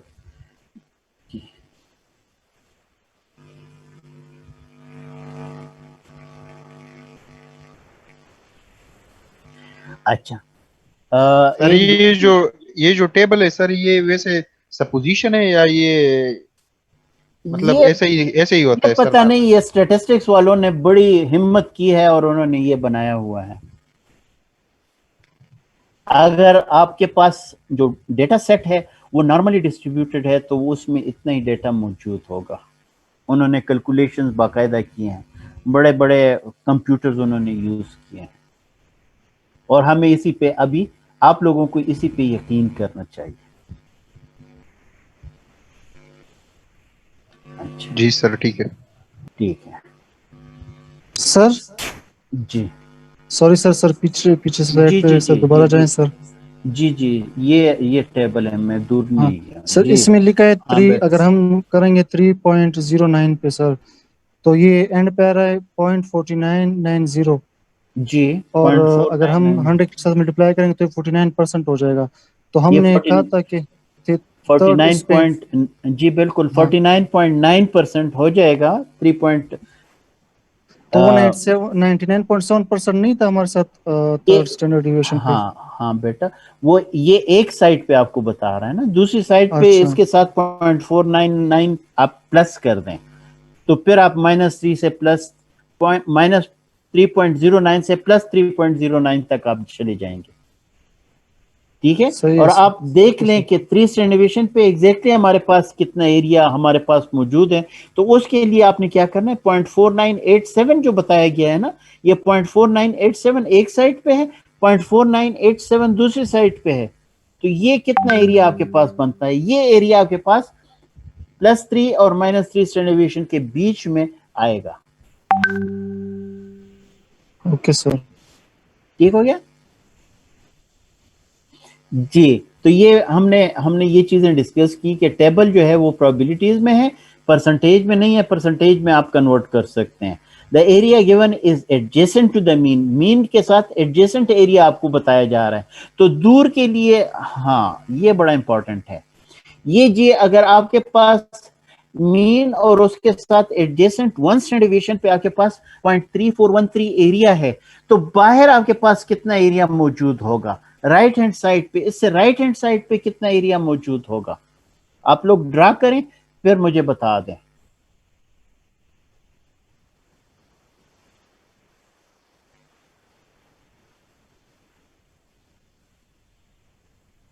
अगर क्वेश्चन दोबारा।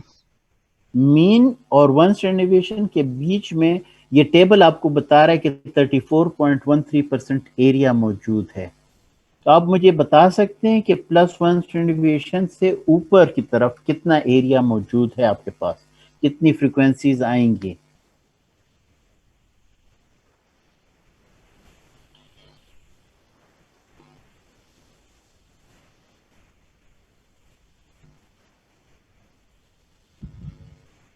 देखें मीन, अभी मैंने आपसे बात की थी, मीन कहाँ पे मौजूद है, मीन सेंटर में मौजूद है, यानी मीन के एक साइड पे 50% एरिया है और मीन के दूसरी साइड पे 50% एरिया मौजूद है।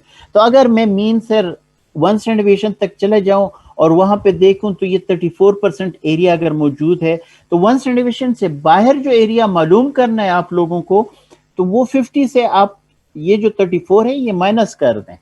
सर 15.87। जी बिल्कुल, वेरी गुड जी बेटा, वेरी गुड। 15.87% एरिया आपके पास 1 स्टैंडर्ड डिवीजन से बाहर की साइड पे मौजूद है। क्लियर हो गया सर नहीं है क्लियर, ये कैसे आता है सर? नहीं है क्लियर सर। नहीं है क्लियर? 50 में से 34 माइनस कर देंगे तो 15 बच जाएगा पीछे ना। अच्छा ठीक है, आपको क्लियर नहीं है। अभी हम एग्जांपल्स में जाते हैं तो वो मैं आपको वो करता हूं, लेकिन ये जो एरिया गिवन है ये मीन के साथ एडजेसेंट एरिया है, और z माइनस अगर आप मालूम करना चाहते हैं तो ये वही एरिया आपको बताएगा जो z प्लस के लिए है, सिर्फ माइनस का साइन इग्नोर कर दें। ये तो क्लियर है ना। और जो z के साथ बाहर का एरिया आपने मालूम करना है तो उसको आपने 50% से या 0.5 से आपने माइनस करना है। माइनस पे हम अभी जाते हैं। ये जी एक एग्जाम्पल है, ठीक है ना। What's the probability of getting a math set score of 575 or less? जबकि मीन जो है वो 500 है और स्टैंडर्ड डिवीएशन जो है वो 50 है। तो हम कैसे ये मालूम करेंगे, कोई मुझे वैसे बता सकता है? असद क्या करेंगे हम? सर फॉर्मूला से करेंगे। हाँ बेटा, कैसे कैसे करेंगे? पहले हम क्या मालूम करेंगे? सर Z X मालूम करेंगे यहाँ पे। जी बिल्कुल, Z मालूम करें। तो Z मालूम करें, आपके पास मीन जो है वो 500 है और X जो है आपके पास वो यहाँ पे 575 है। ठीक है,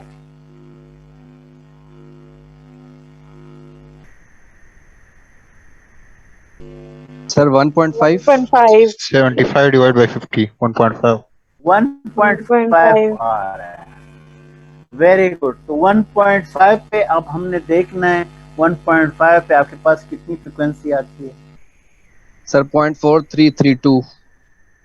0.433। जी बेटा, सर 43.32%।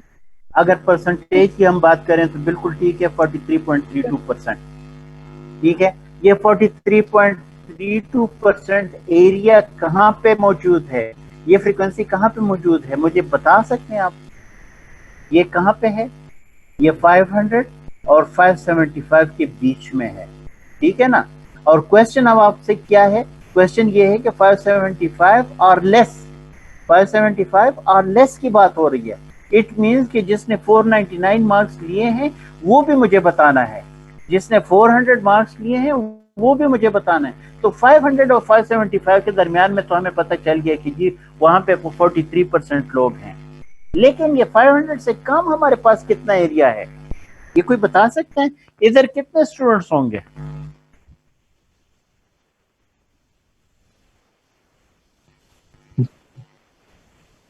सर 50% होंगे सर। जी बिल्कुल, very good very good. 50% students जो हैं वो 500 से कम हैं। तो 50% स्टूडेंट्स जो हैं वो 500 से कम हैं और 34% स्टूडेंट्स जो हैं वो 500 और 575 के बीच में हैं। ठीक है, तो आपके पास 575 से कम कितने स्टूडेंट्स हो गए?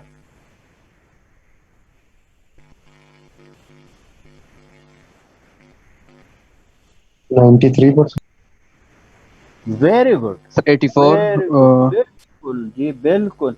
ये 43% 500 575 के बीच में है और ये 0.5 इधर 500 से कम है, तो दोनों को प्लस कर दें तो हमारे पास 0.9332 या 93.32% हमारे पास स्टूडेंट्स आ जाते हैं। ये अब आप देखें कि आप लोगों ने 0.5 कहाँ पे लगाना है। तो 0.5 आप लोगों ने अपने प्रॉब्लम को देखना है, जो आपके पास प्रॉब्लम है, जो न्यूमेरिकल है, उस न्यूमेरिकल को आपने देखना है। इस न्यूमेरिकल में देखें 575 से कम आपसे पूछा जा रहा है, तो इट मीन्स कि 575 500 तो आपने मालूम कर लिया, लेकिन 500 से कम आपके पास 50% एरिया है, उसको प्लस करना है। अब 0.5 या आपने 0.4332 के साथ प्लस करना है, तो फिर ये एरिया आपके पास आएगा। मैं इसी पे आपको दूसरा क्वेश्चन देता हूँ कि 575 से ज्यादा कितने स्टूडेंट्स होंगे? 575 से मार्क्स जिनके ज्यादा होंगे वो कितने स्टूडेंट्स होंगे, किस तरह मालूम सर करेंगे? 7। हाँ 50 माइनस 43 7। जी बिल्कुल, 0.5 से 0.4332 अब माइनस करेंगे तो ये आपके पास आ जाएंगे जिनके मार्क्स 575 से ज्यादा होंगे और वो तकरीबन 6.7% के करीब करीब होंगे। अब क्लियर हो गया? वो जिसको समझ नहीं आई थी कि 0.5 आपने प्लस करना है माइनस करना है, जिसको समझ नहीं आई थी उसको क्लियर हो गया? किस का नो क्वेश्चन सर। था? अभी भी क्लियर नहीं है? आपको अभी भी क्लियर नहीं है? क्या नो क्या सर, प्रॉब्लम? क्लियर नहीं है। नाम तो अपना बता। सर ये 0.5 हम क्यों लगाते हैं सर? मुजीब को क्लियर नहीं था? जी सर, मुजीब को, मुजीब रहमान। जी, आप क्वेश्चन करो तो क्वेश्चन समझ आएगा। क्या क्वेश्चन था? 0.5 क्यों लगाते हैं? जी सर। 0.5 इसलिए हम लगा रहे हैं कि 575 से कम का क्वेश्चन हो रहा है आपसे, तो 575 से कम तो आपके पास जो टेबल है तो 575 500 के बीच में आपको दे देता है। ये बाकी जो लोग हैं जिनके मार्क्स 400 हैं, 450 हैं या 350 हैं, वो लोग आप कहाँ से लेंगे? वो तो डेटा में मौजूद है ना, डेटा से बाहर तो नहीं है। और 500 से कम एम्पेरिकल रूल आपको क्या बता रहा है कि 500 से कम कितने लोग हैं? आप एम्पेरिकल रूल में थे, आप लेट आए थे कि नहीं उसमें थे मौजूद? था सर, मैं था। तो आपको एम्पेरिकल रूल पर क्या बता रहा था कि जो आपके पास मीन है उसके एक साइड पे 50% लोग हैं और दूसरी साइड पे 50% लोग हैं, तो इसलिए हम यस 0.5 लगाते हैं। ठीक हो गया जी सर। जी? clear है? इसको बिल्कुल आप क्लियर कर दें, अपने जहनों को बिल्कुल आजाद छोड़ दें, क्लियर कर दें ताकि ये आपकी समझ में आए। सर जी सर ये जो न्यूमेरिकल है सर, इसके लिए तो ये चार्ट जरूरी है ना सर? जी ये बिल्कुल इस चार्ट के बगैर तो हम नहीं कर सकते, ये जो टेबल है बिल्कुल। सर। हाँ ये है ना, ये चार्ट जो है आप एग्जाम में लेके जा सकते हैं, लेकिन उस पर और ओवर राइटिंग नहीं होनी चाहिए। आप सिर्फ नाम इस पे लिख लें, ओवर राइटिंग नहीं होनी चाहिए। ये चार्ट जो है ये अलाउड है, बल्कि इसके अलावा 2 चार्ट में और भी आप लोगों को दूंगा, वो आप लोगों को एग्जाम में अलाउड होंगे। आपको अलाउड अगर कोई नहीं कर रहा है तो मुझे फ़ोन कर दें, उसी वक्त मुझे फ़ोन कर दें, मैं आपके एग्जामिनर को बता दूंगा कि ये अलाउड है। लेकिन जितने भी स्टेटिस्टिक्स को समझने वाले लोग हैं वो अलाउड कर, क्योंकि ये नंबर तो आप किसी को याद नहीं हो सकते, दे आर अलाउड। ठीक है ना जी? ये एक और न्यूमेरिकल है जी, सर रीड ये कर। एग्जामिनर अलाउ नहीं करते सर? क्यों नहीं अलाउ करेंगे? अभी तक तो मैंने तो जितना पढ़ा है केएमयू में सबने अलाउ किया है, क्यों नहीं अलाउ करेंगे? कौन कहता है अलाउ नहीं करेंगे? सर वो जो एग्जामिनर्स आते हैं सर, वो फिर अलाउ नहीं करते, वो हमें कहते हैं कि केएमयू की तरफ से अलाउड नहीं है कोई भी चीज लाना। आप मुझे फ़ोन करें, अगर आपका उधर कोई इंटरनल एग्जामिनर नहीं है तो मुझे फ़ोन कर दें, मैं आ जाऊंगा और फिर देखेंगे, आप तमाशा देखेंगे कि एग्जामिनर के साथ क्या करते हैं। जी सर ठीक है। हाँ बिल्कुल, आप फिक्र ना करें, ये अलाउड है, लेकिन आप समझ जाएं कि ये क्या चीज़। मैं सदीकुल्लाह साहब से भी बात कर लूंगा, अगर वो यहाँ पे मौजूद नहीं है वो आपको अलाउ करेंगे। ठीक है सर, थैंक यू। हाँ अच्छा जी, ये पढ़ें, मुजीब पढ़ें आप इसको ज़रा।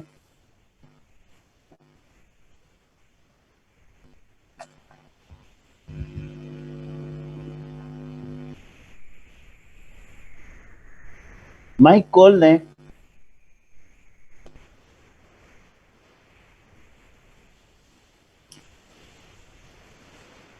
वो तो पानी पीने के लिए गया है, कोई और पढ़े।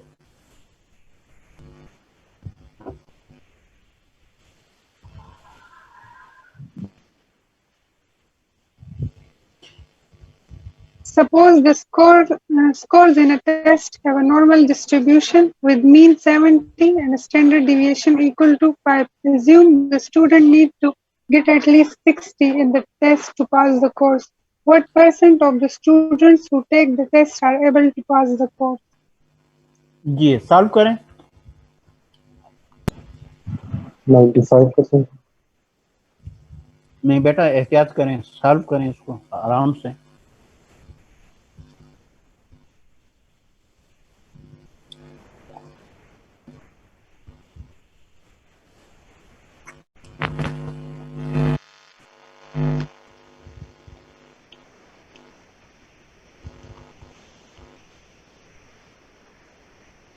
सबसे पहले जो काम आप लोगों ने करना है वो आप नॉर्मल कर्व ड्रा करें, सिर्फ नॉर्मल कर्व ड्रा करें। उसमें जो मीन की जगह है उस पर 70 लिखते हैं और उसके साथ प्लस माइनस 5 कर दें।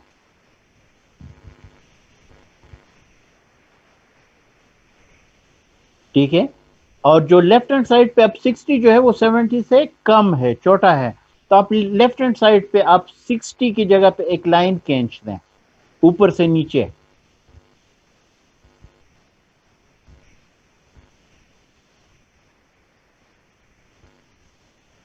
ठीक है, अब आपके पास 60 और 70 के बीच में जो एरिया है वो आपको टेबल दे देगा, लेकिन आपसे पूछा जो गया है कि कितने पास हो रहे हैं, तो 70 से ज्यादा भी लोग पास हो रहे हैं, वो भी फिर आप लोगों ने नॉर्मल कर्व की मदद से आप लोगों ने कैलकुलेट करने हैं।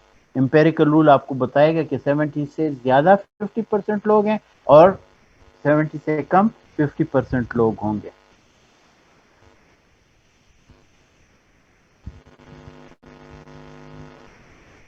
तो जब आप जी का फार्मूला बना लेते हैं तो सर जी आपको टेबल कहता है, हाँ टेबल में बताता हूँ, जी आपने कैलकुलेट किया, सर 2 यही यस आता है, सर -2 -2 आ गया। -2 आता है। वेरी गुड बेटा। तो जो -2 के लिए जो एरिया हमारे पास है वो है 0.4772, 0.4772, और 70 से जो ज्यादा एरिया है हमारे पास वो 50% है, 0.5। तो 0.4772 को 0.5 के साथ प्लस कर देते हैं। जब हमने प्लस किया तो 0.9772 हमारे पास आया, और 0.9772 वाले लोग जो हैं वो हमारे पास पास हो रहे हैं, यानी 97.72% लोग जो हैं वो पास होंगे।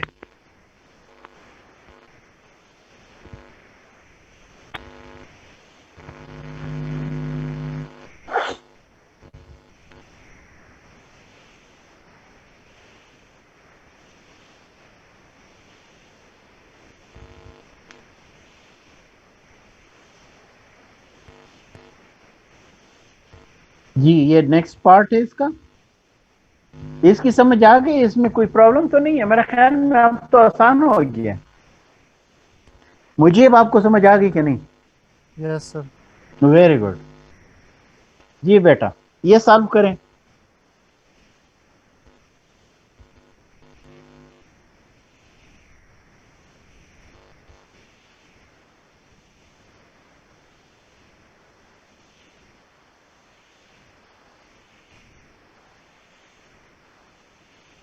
सर -1 आ गया इसका। -1 आ गया, तो -1 पे आपको -1 पता है हाँ कि 1 पे हमारे पास जो एरिया है वो 0.3413 है,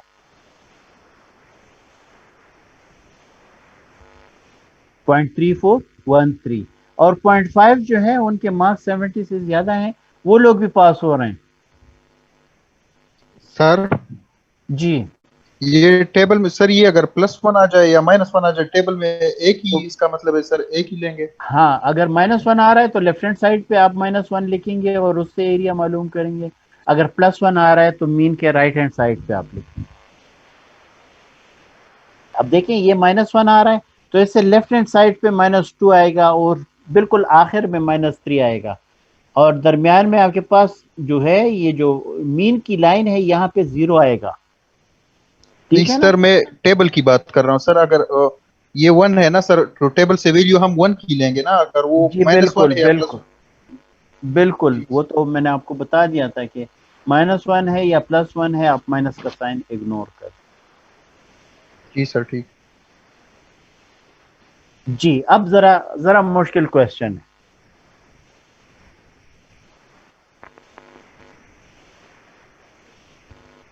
जी देखें, जरा एहतियात करें इसमें। अच्छा 60 और 75 के बीच में कितने स्टूडेंट्स होंगे? तो अब आपके पास 60 एक एक्स आ गया है, x1 है, इसको x1 ले लें, और 75 जो है वो x2 है आपके पास। तो इसके लिए आपने दो जी कैलकुलेट करने हैं, z1 और z2 आपने दो जी कैलकुलेट करने हैं। तो आप एक कैलकुलेट करें 60 - 70 डिवाइड बाई 5, और दूसरा कैलकुलेट करें सर 70। -2 and 1।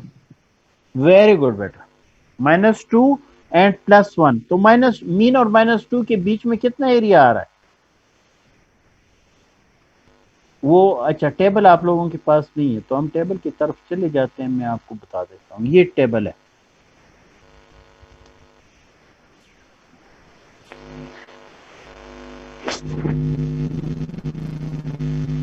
.4772 सर ये। जी बिल्कुल। तो माइनस ये कितना आ रहा है? क्या आ रहा था? 2 और 1 -2 आ रहा सर। था। यस -2 आ रहा था तो 0.4772 आ रहा है, और 1 आ रहा था तो 1 के लिए 0.3413। 3 4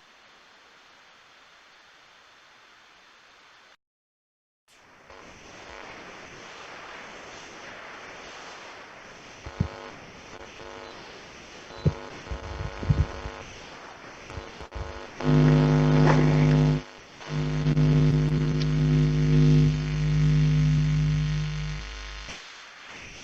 ये दोनों फिर प्लस कर,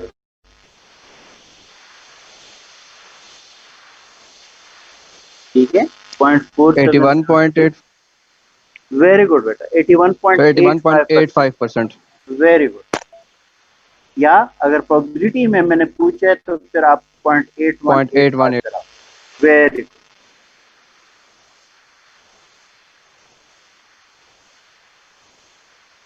अब एक वो है कि in a test with a sample of 50 students the mean score is 30 and standard deviation is 4, assuming, आपने ये एज्यूम करना है, ये देखना है कि डिस्ट्रीब्यूशन इज नॉर्मल। अगर नॉर्मल है तो तब ये हमारे पास ये आंसर्स आएंगे, क्वेश्चंस के आंसर आएंगे, वरना नहीं आएंगे।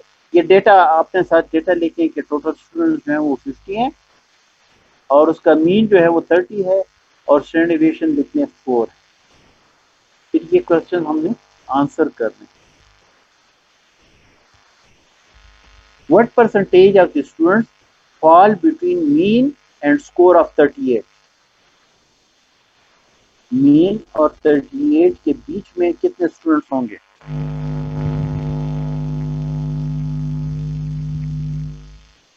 तो x आपके पास 38 हो गया, मीन आपके पास 50 है, तो पहले कैलकुलेट कर दें, और स्टैंडर्ड डेविएशन 4 है तो Sir, कैलकुलेट कर दें। 5. क्या रहा है 5? 2 sir. सर 5 आ रहा है। 5 आता है ना सर. कैसे 5 निकाल दिया?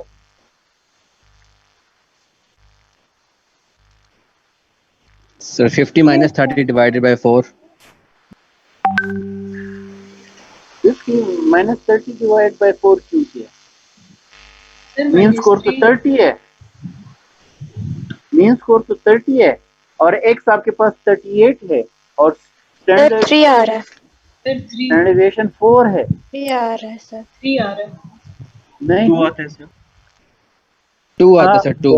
2. ठीक, बिल्कुल 2 आएगा। 38 माइनस 30 डिवाइड तो कितना आ जाता है? 38 माइनस 30 8 आ जाता है और डिवाइड बाय स्टैंडर्ड डेविएशन 4 है तो 4 से डिवाइड कर दें, 8 को 4 से डिवाइड कर दें तो 2 आ जाता है। तो 2 आपके पास स्टैंडर्ड डेविएशन है। तो 2 तक हमारे पास कितनी वैल्यू दी है? 2 की वैल्यू तो अपने साथ लिखते हैं, वो 43% वैल्यू है। ये 2 पे हमारे पास कितनी वैल्यू आ रही है? 47.4772। तो 100 में अगर 47.72 आ रहे हैं तो 50 में कितने आएंगे? ये 50 स्टूडेंट्स है ना, तो अगर 100 में 47.72 आ रहे हैं तो 50 में कितने आएंगे? उसके हाफ आएंगे ना।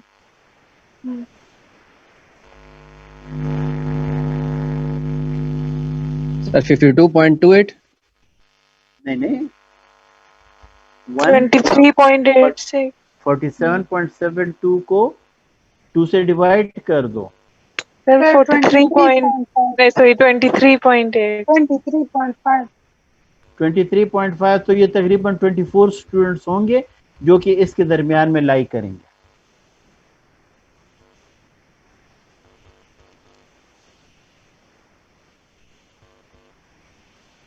क्लियर है? और ये जो है ये आप होमवर्क, आप बाकी जो है वो होमवर्क के लिए मैं देता हूँ। बल्कि आप लोग इसकी एक पिक्चर निकाल लें। ये पिक्चर निकाल दें। सर वो पीछे वाला क्वेश्चन भी दिखाएं सर। एक बंदा पिक्चर निकाल दे तो फिर मैं आगे।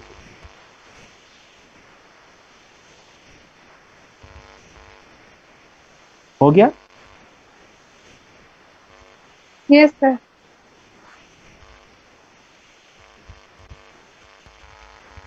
ये अब इसकी भी पिक्चर निकाल दें।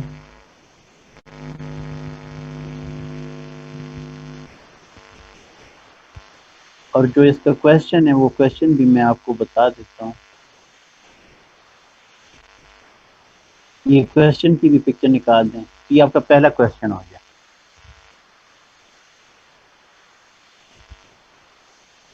इसकी भी पिक्चर निकाल दें।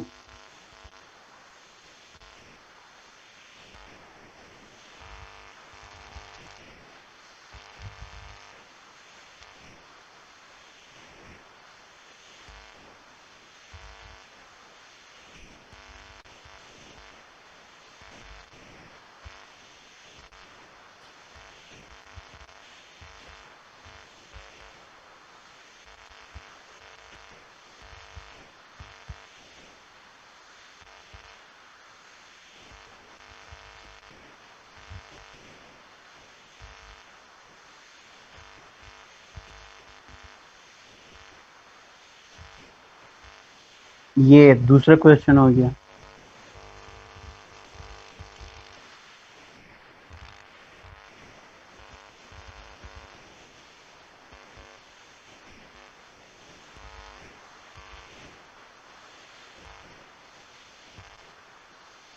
ये भी दूसरा क्वेश्चन है, इसकी भी पिक्चर निकाल।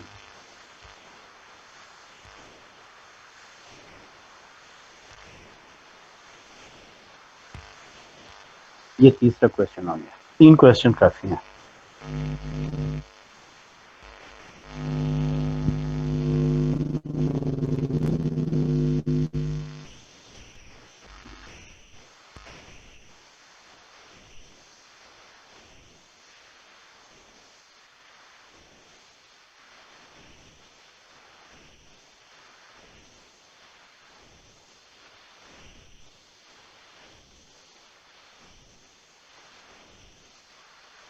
ये चौथा भी कर दें आप, ये बड़ा आसान है। ये तो सर ये बहुत ज्यादा हो जाएंगे सर। 4 क्वेश्चन हैं। ये बहुत आसान है असल में, लेकिन ये इसको आपने कर दिया और समझ आ गई तो कोई प्रॉब्लम नहीं होगी फिर आप।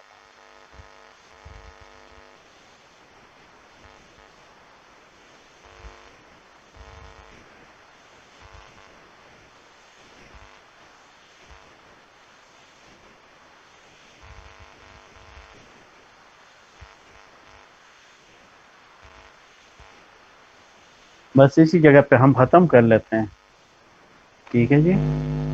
कल इंशाल्लाह फिर मिलेंगे सैटरडे को। कल इंशाल्लाह 11 बजे मिलेंगे। Yes sir. Sir late time अगर हो सकता है सर कल।